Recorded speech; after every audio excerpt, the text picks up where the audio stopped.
航母和轰炸机已经过时了。在我们的认知里，航母战斗群就是现代战争的绝对霸主，只要拿下制空制海权，就等于掐住了对手的脖子。但今年3月那场代号史诗狂怒的军事行动，美军根本没让航母冲在最前面，一个防空拉满、雷达24小时全开的中东强国，连敌人的影子都没看到。整个海军150多艘舰艇就被全歼，连用来封锁海峡的97%的水雷都被一次性清得干干净净。最先撕开防线的既不是F2和F35，也不是 B2和伯克级，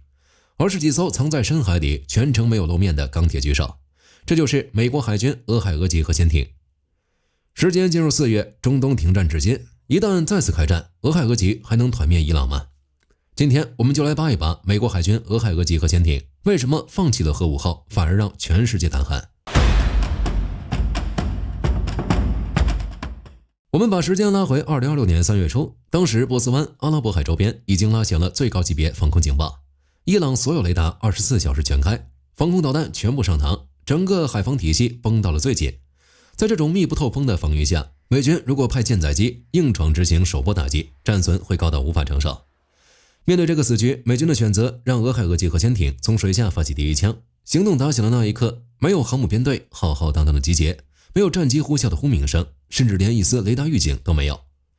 俄亥俄级早就悄无声息摸到了伊朗海岸线外几十公里的深海，它在水下直接打开垂直发射井，上百枚战斧导弹接连冲破海面，贴着海面和山谷低空飞行，直扑内陆核心目标。这种打击最恐怖的地方就是隐蔽性和大药量的双重碾压。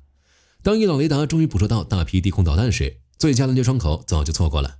更绝望的是，他们从头到尾都找不到导弹是从哪里打出来的。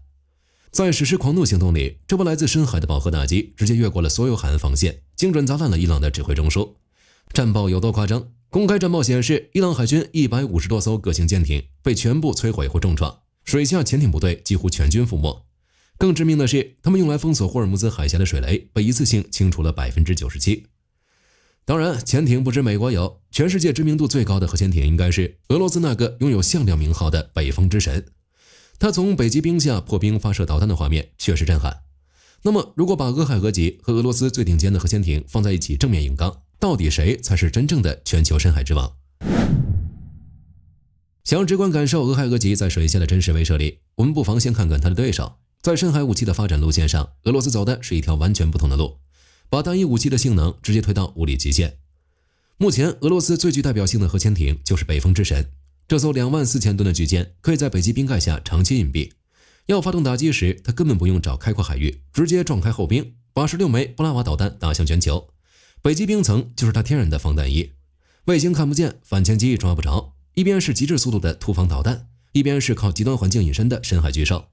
看到这儿，很多人都会觉得，在深海较量里，俄罗斯似乎已经掌握了无法反制的终极答案。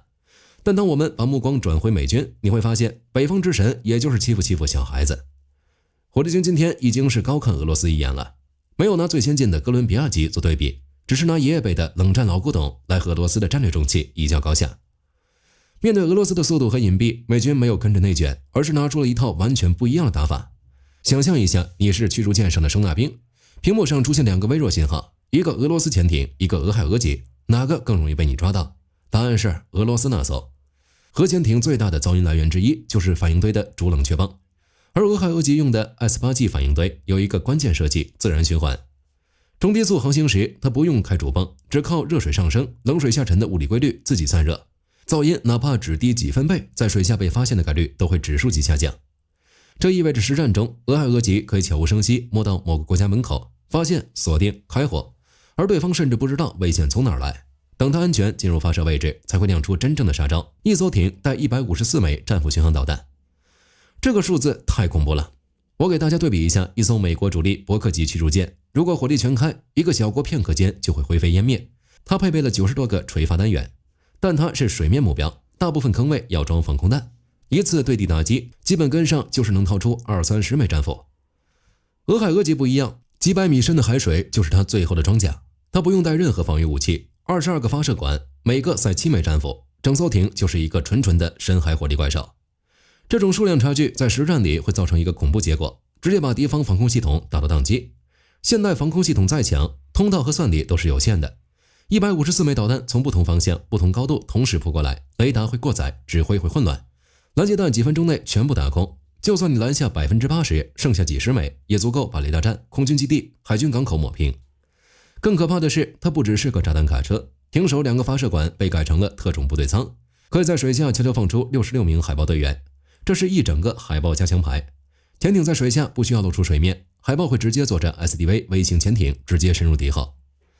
在实施狂怒行动里，美军摧毁了超过13000个目标，伊朗海军150艘舰艇几乎全军覆没，97%的水雷被清除。在这场直接瘫痪一个国家国防体系的行动中，能隐蔽接近、无限泼水的俄亥俄级起到了决定性作用。不过这里还有一个最根本的问题，上世纪70年代，这些潜艇刚下水时，发射管里装的根本不是战斧，而是24枚足以终结人类文明的末日核弹。那为什么后来美国人把核弹阉割了呢？想要弄懂美国人会把24枚核弹换成154枚战斧，我们必须把时间倒回去。俄亥俄级最初的设计图纸里，它从一开始就是一台专门为毁灭人类文明而生的末日杀器。冷战核威慑逻辑是，一旦爆发全面核战争，敌方第一波核弹袭来，陆基发射井、空军战略基地大概率瞬间就会被抹平，本土都没了，拿什么反击？所以苏联和美国都急需一张最后的底牌，藏在深海永不暴露，哪怕整个国家被核毁灭，依旧能潜伏大洋，拉着对手一起陪葬。俄亥俄级就是这张人类终极复仇底牌。它原本标配24枚3叉戟第5洲际弹道导弹，千万别以为一枚导弹就只有1颗核弹。在它疯狂的设计里，每一枚3叉戟内部都塞着至少8枚独立变轨、各自锁定不同城市的分导核弹头，也就是整整192颗核弹。这意味着什么？只要接到发射指令，单一艘俄亥俄就能在半小时之内抹除全球192座核心工业城市。潜艇官兵在深海一潜伏就是数月，全程静默，绝不上浮。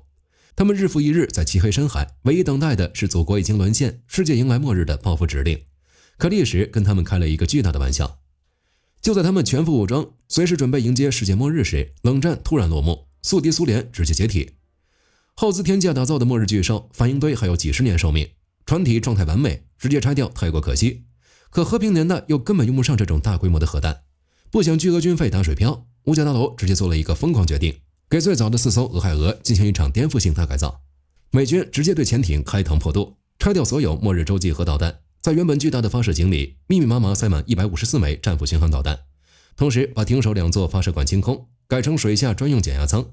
专门投放海豹突击队。这场改装直接改写了这艘潜艇的定位，它不再是只在世界末日才出动的死神，变成了随时能参战、无声出击的深海常规刺客。以前美军想发动大规模远程打击，必须出动庞大航母编队，大张旗鼓远洋部署。现在只需要一艘俄亥俄悄悄潜伏在敌国近海，水下隐蔽投放66名海豹执行敌后渗透斩首，紧接着上百枚战斧倾泻而出，瞬间撕裂整套防空体系。为了把战力压榨到极致，美军甚至用上了人鞋船不鞋的双班轮换制度，一艘潜艇配备2套艇员，潜艇常年部署大洋不返航，士兵坐飞机往返轮换执勤。也正因如此，佛罗里达号创下恐怖纪录，2022年8月到2024年7月，连续深海部署727天，总航程超6万海里。整整2年时间，它满载导弹游走全球大洋，紧盯所有潜在对手。你可以想象一个场景，某天美国海军司令部突然对外发了一条消息，轻描淡写说一艘俄亥俄级正在某国近海海域部署，而那个国家直到这条消息发出来才后知后觉，自己的雷达、反潜机、声纳网从头到尾连这艘万吨巨兽的一点影子都没探测到。你想想这种画面有多骇人。潜艇战场有一条铁律，一旦被发现就等于被击沉，深海隐蔽就是核潜艇唯一的保命底牌。但回看这些年美军的操作，你会发现一件违背常识的事儿，美军开始主动让俄亥俄级在高危热点海域高调上浮，公开露面。2022年中东局势紧张之际，西弗吉尼亚号直接在阿拉伯海浮出水面，美军司令搭乘直升机登舰视察。2023年密歇根号大摇大摆驶入韩国釜山港，把满载上百枚导弹的深海巨兽直接摆出来展示。作为深海幽灵，为什么不好好躲着，非要主动暴露自己？如今的海洋正在变得越来越透明，支撑全球网络的海底布满了数百万公里光纤电缆，而分布式声学传感 DNS 技术全面成熟后，这些海底光缆直接变成了数百万个超高灵敏度水下监听麦克风。不管你的反应堆多静音，潜艇多先进，只要是上万吨的庞然大物在水下航行，就会产生海水压力波动。只要波动扫过光缆，超级计算机就能精准定位、识别信号。一个绝望现实摆在所有潜艇面前，大洋深处绝对的隐蔽、无法被侦测的声学黑洞时代正在彻底消失。既然永久隐身越来越难，美军干脆换了一套玩法，把暗处刺客变成明面上碾压一切的威慑大棒。所有高调上浮、公开亮相，从来都不是意外，而是精密策划的战略威慑。美军在向全世界喊话：我知道你们在找我，所以我干脆浮出水面，让你看清。我就在你近海几百公里，满载足以瘫痪你全国国防的导弹。今天我能上浮，明天我就能下潜发起打击，后果你自己承担。2026年实施狂怒行动，这套战术彻底兑现成实战摧毁，用实打实的战果证明，名牌威慑从来都不是虚张声势。可时间从不留情，这批刚刚立下灭国级战绩，撑起美国水下霸权的深海巨兽，正在一步步走向退役寿命终点。尽管俄亥俄级火力引山拉满，火力饱和，还有海豹作为压箱底的手段，但这头深海巨兽太老了。俄罗斯的亚森 M、北风之神都是近几年新建，电子设备、船电架构都是最新的，而俄亥俄级大部分是上世纪80年代冷战老船，反应堆寿命逼近42年物理极限，线路结构全面老化。虽然跟俄罗斯比，俄亥俄级绰绰有余，但美军的敌人永远是以前的自己，于是哥伦比亚级登场了。时间来到2026年4月底，中东的局势不仅没有真正降温，反而更加剑拔弩张。就在4月22日，美国总统刚刚宣布无限期延长停火协议，结果伊朗转头就在霍尔木兹海峡扣押了2艘集装箱船。面对这种挑衅，美军的反应是继续战略施压，上万名美军和多个航母打击群正在向中东集结。更让人后背发凉的是，根据最新的开源情报，俄亥俄级巡航导弹核潜艇佐治亚号目前正悄无声息地潜伏在波斯湾的家门口。美国战争部部长皮特·海格塞斯已经公开放出狠话，美国正在重新装填，并且比以前更加强大。一旦停火协议彻底撕裂，这艘潜伏在深海的钢铁巨兽会不会再次打开垂直发射管，给对手带来第二波毁灭性的导弹暴雨？在这个波诡云谲的关口，俄亥俄级依然是美国五角大楼手里那张最具威慑力的底牌。但是冷战的余晖终究还是迎来了自己的谢幕时刻。物理规律永远是最无情的，无论这批俄亥俄级的战术价值有多高，威慑力有多强，它的核反应堆、耐压壳体都已经逼近42年的绝对物理极限。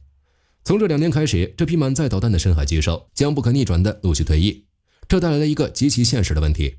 老兵一走，美国海军水下直接蒸发了几百个导弹发射管，相当于凭空少了上千枚战俘的常规火力，以及一整套海基核威慑体系。面对这么大的致命火力真空，五角大楼没有任何退路。为了死死守住未来50年的大洋底牌，美军直接跳过了所有过渡方案，拿出了压箱底的终极杀器——哥伦比亚级战略核潜艇。客观来说，这艘新潜艇的技术含金量就是目前人类潜艇工业的绝对天花板。美军在它身上砸下了超过1300亿美元的总预算，把所有能想到的黑科技一股脑全塞了进去。最夸张的就是它那台与箭同售的核反应堆。以前的核潜艇开到一半必须回船厂切开外壳换燃料，一修就是好几年，但哥伦比亚级不用，它的反应堆可以连续燃烧42年，从下水服役到退役报废，一次燃料都不用加。再加上它彻底抛弃了传统吵闹的机械传动轴，换成了全电力驱动泵喷推进器，这意味着这艘新王在水下的安静程度将达到一个让对手彻底绝望的新境界。不过，想要驾驭这种跨时代的顶级工业品，即便是美军也必须付出一些代价。为了保证动力系统的绝对静音，哥伦比亚级做出了一个重大战术妥协。舰体变大了，但导弹发射管却从俄亥俄级的24个硬生生缩减到了16个。更严峻的考验在于时间，因为这艘船的技术跨度实在太大，要求实在太高。美国现在的造船工业链已经被拉到了极致，首艇哥伦比亚特区号的下水和交付时间不得不一再推迟，现在已经拖到了2028年甚至更晚。这就形成了一个极其惊险的战略空窗期。老一代的深海巨兽正在排队走向坟墓，而造价100亿美元的新一代海神还在船台的汉花中艰难的锻造。为了平稳度过这个最危险的交接期，美军现在正小心翼翼地给几艘状态还不错的俄亥俄级做极限延寿手术，拼尽全力撑起这道最后的水下防线。好了，关于美军核潜艇的故事，今天就和大家聊到这里。如果你喜欢本期视频，别忘了点赞关注，也欢迎在评论区分享你的看法。我是火力军，我们下期再见。